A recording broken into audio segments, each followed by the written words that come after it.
Olá, amigos aqui da Revolução Industrial Brasileira e do canal do professor Paulo Gala no YouTube. Estamos de volta com mais uma entrevista. Dessa vez nós vamos requentar aí o tema da Petrobras, que está sendo motivo de uma grande discussão no Brasil inteiro. Primeiro pelo plano já anunciado de privatização da companhia, que está sendo feito em pedaços, né? Questão de gás aí, uma malha de dutos de gás no norte já foi vendida, outras, a BR Distribuidora também já foi vendida. Muita gente tem paixões muito fortes a respeito do tema e existe um debate econômico também muito intenso a respeito do tema. Lá no Revolução Industrial Brasileira, se você tiver vontade de aprofundar o tema, eu, essa semana, entrevistei o presidente da Associação dos Engenheiros da Petrobras, que trouxe muitos dados interessantes. E agora eu vou bater aqui com o professor Paulo Gala, qual é a visão dele sobre a Petrobras. Nesse momento, a empresa se concentrando em extração de óleo cru e exportação. Faz sentido, não faz sentido? A 30% da capacidade de refino desmobilizados. Faz sentido, não faz sentido? A política de preços, famosa política de alinhamento de preços internacionais, estimulando aí a entrada de petróleo refinado, né, de gasolina e diesel, importados ao Brasil. Faz sentido, não faz sentido? Paulo Gala, qual a sua visão sobre o assunto? Tudo bom, Fausto? Prazer falar com você. Não tinha reparado que é Faustão, né? Puta, nunca fiz essa piada, caceta. Mas como você falou, você tá acostumado já, né? É uma piada que me acompanha já há 31 anos, né? Então, o que eu posso fazer, né? Fiquei casca grossa, né? Não me importa mais, mas continua.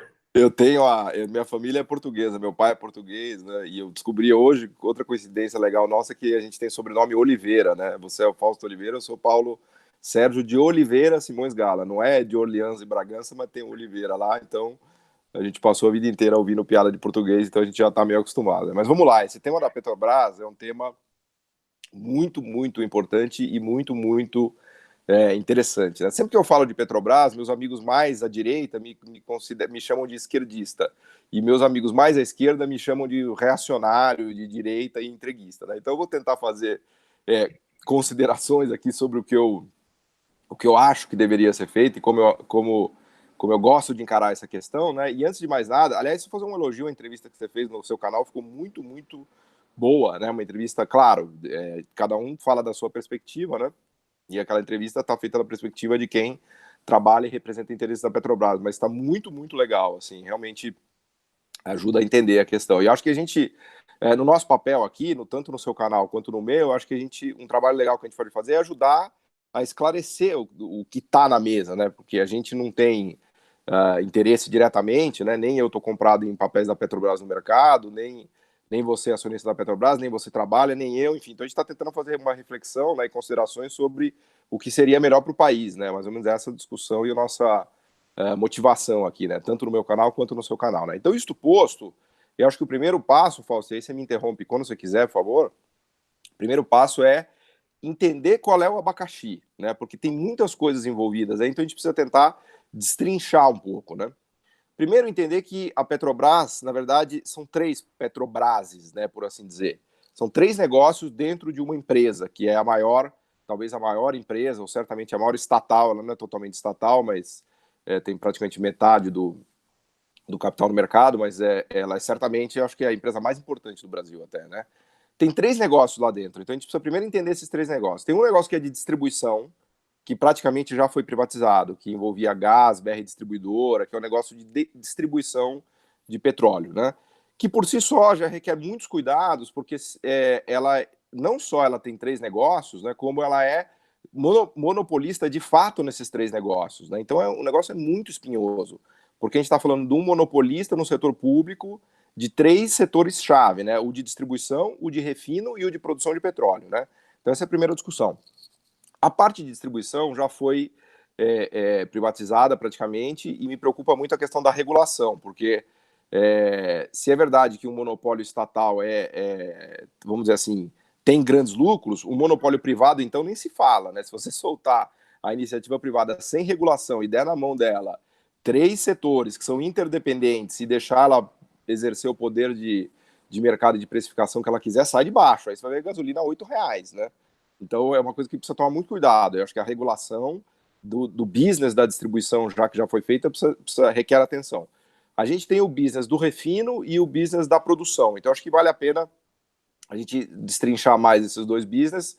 O de distribuição, assim, podemos argumentar se foi vendido por um preço justo, se foi fair, se não foi. Podemos fazer toda essa discussão, mas o business de distribuição em si, eu acho que da ótica do desenvolvimento econômico é o que menos me preocupa, né? Porque ele não tem muito poder de encadeamento ou até de, sei lá, de ajudar conteúdo nacional, de sofisticação tecnológica, essas coisas. O refino e a produção de petróleo, não, eles são setores mais delicados, né?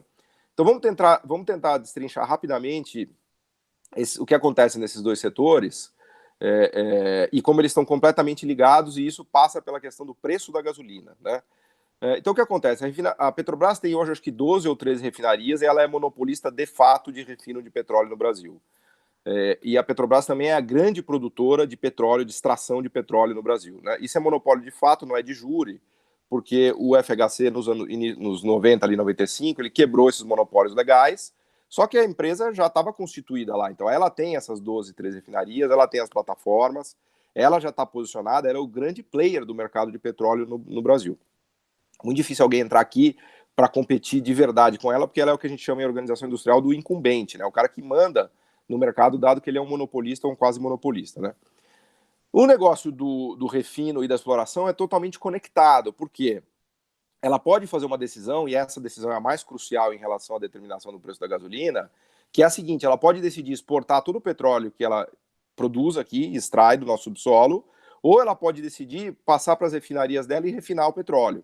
Então, na medida em que ela decide deixar, por exemplo, 30% das refinarias ociosas, como é o caso no momento, é porque ela tomou uma decisão de direcionar mais petróleo para o exterior, porque ela acha que ela vai ganhar mais dinheiro exportando petróleo e não usando o petróleo para o refino internamente. E tem até um post no meu blog que eu fiz com um especialista, engenheiro do setor e que está fazendo um mestrado sobre o tema, e ele estava me dando umas aulas e me explicando, que eu achei muito interessante. Hoje, a atividade de refino, ela dá muito menos do que a metade do lucro do que a atividade de exploração e venda no mercado mundial. Então, se a Petrobras decide explorar e vender no mercado mundial, isso é uma decisão, vamos dizer assim, privada, né?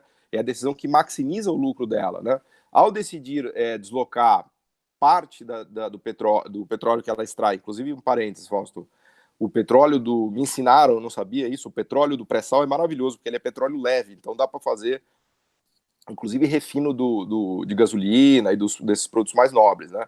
Que foi uma notícia fantástica. Hoje a gente vai estar com 3 milhões de barris dia de produção, e aí fazer um elogio à era Lula e Dilma, que eles investiram muito na Petrobras, e vamos voltar a falar desse tema, que certamente ele é controverso, mas o pré-sal foi uma grande descoberta da era Lula e Dilma, né? Inclusive era um poço da Shell, não sei se você lembra, era um poço de sociedade da Shell com a Petro, e a Shell abandonou, não quis furar mais fundo, que ia custar mais 100 ou 120 milhões de dólares, aí a Petro falou, não, vamos furar mais fundo, porque vai que tem petróleo aí. E ela foi, gastou lá os 100 e tal milhões de dólares e furou e achou o pré-sal e cravou na veia. A gente achou, para você ter ideia, praticamente uma Arábia Saudita no subsolo do Atlântico Sul, né? A gente está produzindo 3 milhões de barris dia, metade já vem do pré-sal, só que o pré-sal tem uma produtividade explosiva, a gente pode chegar, não é difícil chegar a 4, 5 milhões de barris dia, que seria igual Irã e Iraque, se não mais que Irã e Iraque, né? Então, nessa decisão de produzir, explorar e vender para o mercado externo, a Petrobras está se comportando como uma empresa privada e buscando o lucro máximo dela. Ao direcionar o petróleo para refino internamente, ela está tomando decisões de outra natureza que não uma decisão estritamente privada e de lucro, né? E pelo fato dela ser metade estatal, essas decisões podem se justificar, e daqui a pouco eu quero analisar um pouco isso, né? E eu quero analisar a Petrobras de duas óticas, tá? Me cobra. Uma da Petrobras como um instrumento de política pública, que é fundamental para o desenvolvimento do país, e outro como uma empresa que tem metade dos sócios privados e que tem uma necessidade de se sujeitar às leis de mercado, a meu ver. Porque se ela é metade privada, ela tem algum quê de gestão privada, ela tem que ter, e acho que eu fiz o elogio da era Lula e Dilma, agora eu vou fazer a crítica. Eu acho que eles usaram e abusaram do poder que o governo tem sobre a Petrobras e deixaram ela numa posição frágil, né? Porque eles baixaram o preço da gasolina, e agora eu quero falar da gasolina, e alavancaram muito a companhia, porque eles usaram ela meio que completamente como um instrumento de desenvolvimento econômico, que obviamente nos agrada muito, né? Mas isso tem limites, né? Porque eu costumo brincar, você não consegue fazer desenvolvimento por decreto. Decretei que o Brasil será um país desenvolvido, né? Igual você chegar lá na Constituição e falar, decretei que não existe mais a lei da gravidade. Aí o cara pula da janela e cai e morre, né? Então, assim, tem limites isso daí.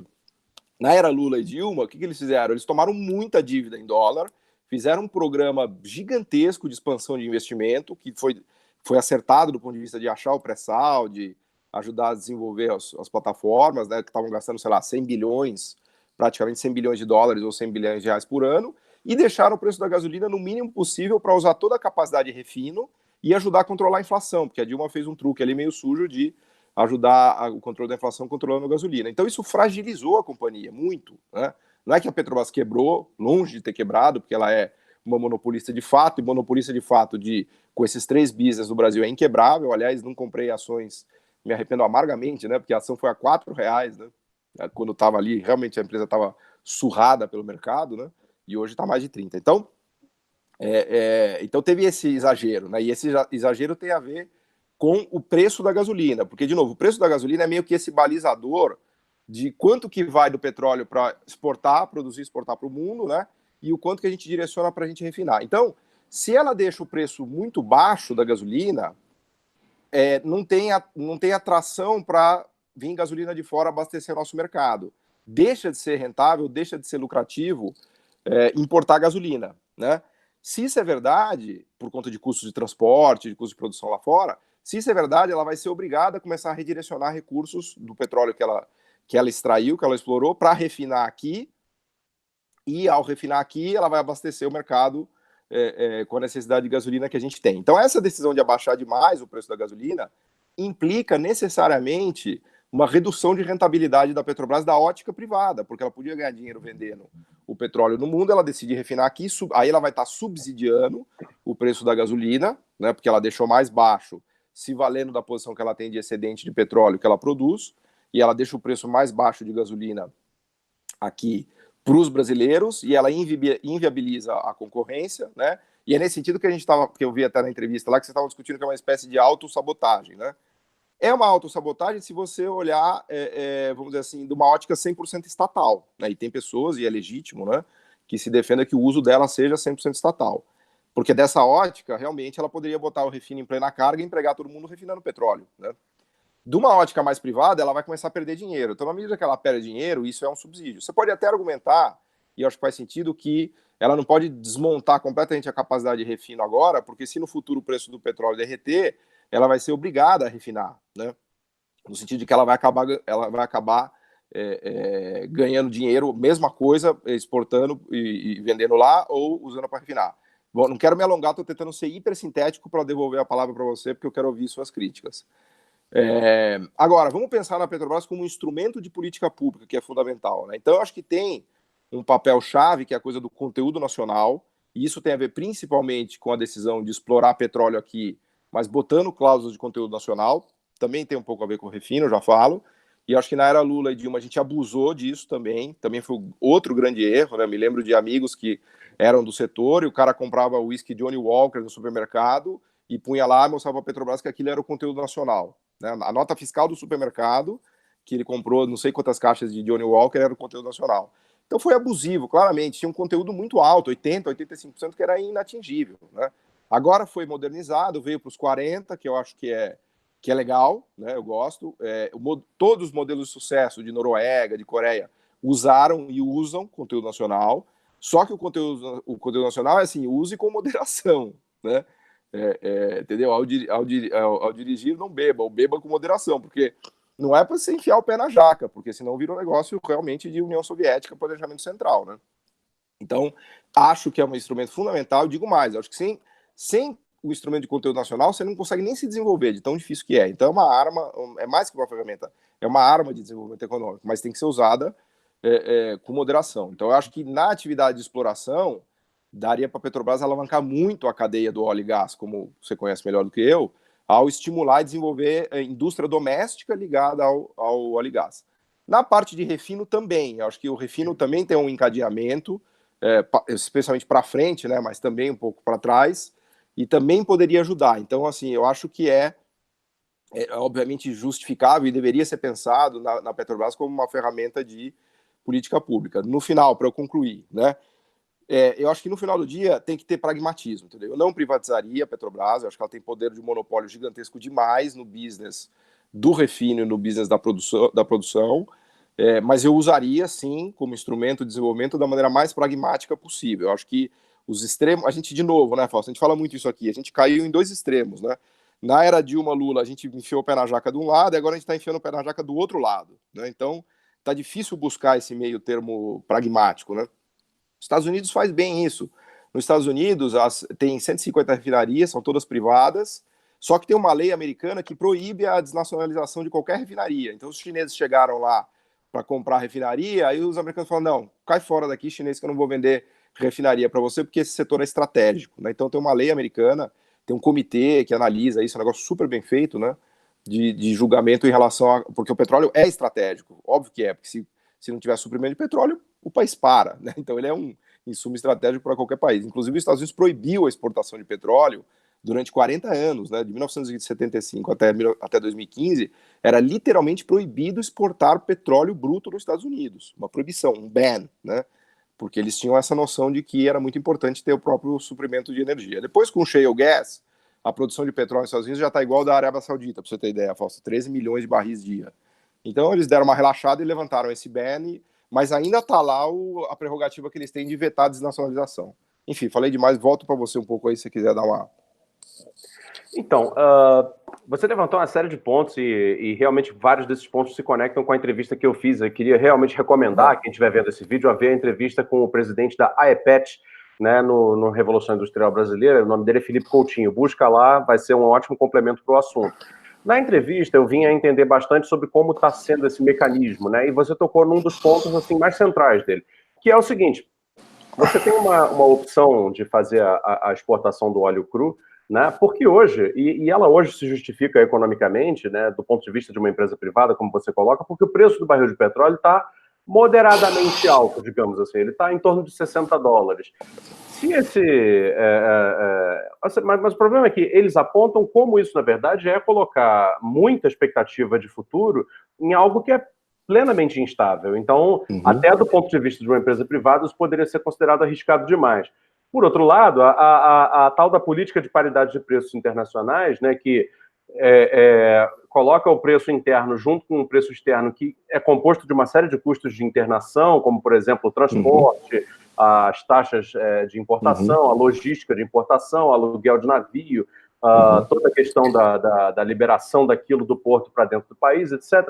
Essa opção de equiparação de preços internos com preços externos muito elevados, primeiro penalizaria, né, que o público, a sociedade brasileira que consome combustível, e, em segundo lugar, incentivaria a importação, porque, afinal de contas, é como se a Petrobras, então, deixasse de ter o monopólio sobre o consumidor.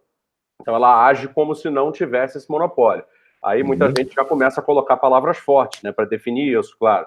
Mas, independente disso, a questão que eu queria levantar com você, que é muito cara, né, aos seus estudos, à sua análise, é a seguinte: se nós pegarmos pragmaticamente o setor de petróleo, que das 25 maiores empresas do mundo, tem 19 estatais, e analisar o perfil de investimentos de todas elas, nós chegamos à conclusão, e isso eu dei uma estudada boa também antes da entrevista com o presidente da AEPET, de que a maior parte dos investimentos dessas empresas está sendo feito no chamado downstream, que vem a ser, ou no português seria a jusante, né? Quer dizer, é do ponto central do negócio para baixo, ou seja, é o refino, a petroquímica, a formação de novos produtos, novas resinas, novos plásticos, etc, etc.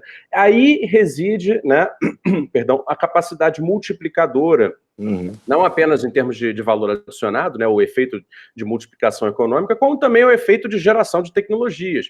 E, ao parecer, ao se concentrar na extração e exportação de petróleo cru, a Petrobras estaria abrindo mão não apenas do seu papel de monopolista de preços do mercado interno, mas também do seu papel de força motriz do desenvolvimento tecnológico de longo prazo do Brasil, né? E aí se coloca um ponto que vai um pouco além da matemática mais liberal ou mais estatizante, que, né, uma defendendo, né, a manutenção do poder de monopólio para que o petróleo brasileiro sirva aos brasileiros, né, e seja um combustível barato e mobilize a economia agora, e a outra dizendo que não, que o melhor é que tenha aí um mercado sem falhas, né, que Bom, aí eu já vou evitar adjetivar, porque são ideias que eu não acredito. Mas queria ouvir seu comentário a respeito disso, a respeito de... Então, quer dizer, nós temos uma situação em que a Petrobras, por mais que talvez do ponto de vista de uma empresa privada isso se justifique, né, vai um pouco na contramão dos investimentos que vêm sendo feitos por todas as outras petroleiras que têm tamanho e qualidade, dimensão parecido, similar ao dela. Ótimo, a sua pergunta foi maravilhosa. Eu vou destrinchar ela aqui em duas partes, porque eu acho que vale a pena explorar com mais calma, né? A primeira é, de novo, o preço da gasolina. Eu acho que o preço da gasolina é bem legal, porque, aliás, ele é a origem de todo o problema, né? Ou de toda a solução. Imagina que a Petrobras é essa monopolista, maior monopolista do Brasil, né? Se ela fosse privada, o que impediria ela de colocar o preço da gasolina em 6, 7, 8 reais, né? Um preço infinito, né? Que seria o monopolista exercendo o seu poder. Claro que o monopolista, o poder máximo de precificação dele é dado pelo ponto em que a demanda começa a cair e o lucro dele deixa de ser o lucro máximo, né? Que os economistas famigerados chamam de receita marginal igual a custo marginal, né?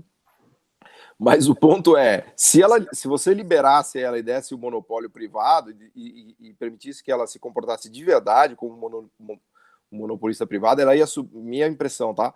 Ela ia subir o preço até o ponto em que a importação de gasolina se tornasse viável, né? Porque aí ela ia realmente se deparar com concorrência. Então, a gasolina que vem do resto do mundo, ou diesel, que são os concorrentes verdadeiros da Petrobras, né? Então, essa regulação e essa paridade aí que você mencionou é um pouco essa ideia mesmo, né? De que assim, é quase como ela está se comportando de maneira privada mesmo, porque ela está indo, vamos dizer, ali no limite do que ela poderia subir de preços para não atrair concorrentes demais.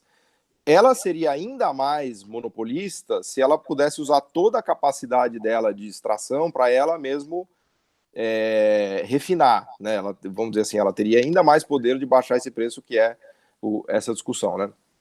Agora, o segundo ponto que eu gostei, eu achei maravilhoso o jeito que você pôs, foi força motriz do desenvolvimento tecnológico, né? E de verdade, essas petroleiras, né, ou empresas petrolíferas, elas têm uma potência violenta para desenvolver a cadeia tanto a jusante quanto a montante, né? Ou seja, do que ela produz o petróleo para frente, que são os derivados e o refino e toda a petroquímica, e para trás, no sentido de explorar a cadeia, né? De fazer sondas, máquinas, equipamentos de perfuração, barcos, plataformas. Então, imagine o poder de uma empresa de petróleo, né? Ela sofistica para frente e sofistica para trás, né? Então, sem dúvida, e isso é o que a gente cansa de falar aqui no canal, né? Tanto no meu canal quanto no seu, que o governo ele tem que usar de todas as ferramentas de política pública que ele tem para produzir essa sofisticação tecnológica da economia, porque é isso que vai gerar o desenvolvimento econômico no longo prazo. Então, sim, eu acho que a Petrobras tem que usar esse poder dela para desenvolver a cadeia para frente, né, de refino e assim por diante, e para trás com o conteúdo nacional. Então, assim, do ponto de vista de princípio, não há a menor dúvida que ela deve fazer isso. Ela não deve se comportar como uma empresa meramente privada, né, até porque ela tem metade dela é privada e outra metade é estatal, né. O ponto que a gente tem que analisar é quais são os limites disso, né, quais são os limites. Eu acho que a era Lula Dilma é uma boa lição, porque isso não é ilimitado, né, uma empresa não pode ser gerida de maneira, vamos dizer assim, totalmente descolada de regras de mercado e de princípios de mercado, né. Então, eu acho que a empresa, e isso os asiáticos fizeram muito bem, né, eles foram sábios ao usar o mercado para se alavancar, usar o mercado para seu favor, né. Então, eu acho que a gente deveria ter esse pragmatismo para definir esses limites de atuação, né, para não exagerar de um lado, né, por assim dizer. E para não exagerar, assim, só para organizar o raciocínio, para não exagerar no lado de que você pode fazer qualquer coisa e por decreto tentar sofisticar um pouco da coisa da Sete Brasil, das sondas que deu errado, quer dizer, teve vários problemas, né? Então esse seria o exagero do lado, eu vou colocar uma palavra chula e grosseira, estatizante, mas só para deixar bem claro, né? Esse é o exagero estatizante. E o exagero mercadista, que é aquele que a gente critica sempre aqui em todos os nossos vídeos, é o equivalente a você acreditar em Papai Noel, porque é evidente que se você ficar só extraindo petróleo e vendendo no mercado mundial, porque dá um baita lucro, eu te falo rapidinho onde você vai parar. Você vai parar na Nigéria. A Nigéria faz exatamente isso.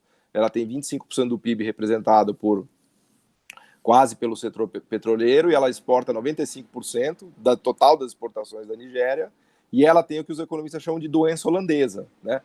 que é aquela situação em que o setor de energia e gás toma conta do seu setor produtivo inteiro. Claro que é um caso extremado, né? Mas não a mera extração, exploração de petróleo e venda no mercado mundial não irá desenvolver o país, não provocará esse movimento, essa sofisticação tecnológica que tanto a gente defende aqui. Então, essa arma, esse botão, está na mão da Petrobras, né? Então, o que me irrita um pouco é você acreditar, que eu brinco que é acreditar em Papai Noel, é você achar que extraindo petróleo e vendendo no mercado mundial, beleza, tá tudo certo e a gente vai se desenvolver assim. Não, é muito mais do que isso. Mas o que me irrita do outro lado é você achar que numa canetada você vai criar 20 refinarias super eficientes, você vai pôr o preço da gasolina onde você quiser, você vai tomar dívida em dólar infinita no mercado mundial e você vai produzir tudo no Brasil com conteúdo nacional de 95%. Também não é isso, entendeu? Então eu acho que, de novo, eu acho que a virtude está aí nesse pragmatismo inteligente, né, Fausto? E eu sei que ao dizer isso eu desagrado todo mundo, de todos os pontos do espectro, né? Mas enfim, para fazer o quê, né? Acho que não tem problema, porque você tem gordura para queimar, né? Pelo menos com um dos lados do espectro, que admira bastante as suas colocações sempre, né? Te acompanha, né? Eu acho que está tudo certo, não tem erro não. E depois, assim, aqui também falar e deixar esclarecido isso aqui, nós aqui, nessa nossa participação conjunta, estamos tentando fazer um trabalho de informação e educação. A tentativa aqui é a seguinte, é usar todo o cabedal, como vocês podem ver, muito bem ilustrado nessa imagem permanente atrás do Paulo Gala, né? Eu garanto a vocês, não é um papel de parede, né? São de fato livros que estão... Eu vou mostrar, ó, olha, né? Aqui, ó, tem uns aqui, ó, de verdade. Pois é, tá vendo? Então o trabalho é pegar todo esse enorme cabedal de conhecimento que está aí, entendeu? Não só do Gala, mas de outros grandes economistas que a gente entrevista lá no canal. Obrigado pelos grandes economistas. Mas sem dúvida. E tentar colocar isso compreensível para uma maioria, né, de pessoas, para pelo menos uma quantidade maior de pessoas, para que elas possam reproduzir essas ideias também. Né? E tem esse direito, na verdade, de compreender mais, entender melhor o que se passa, né?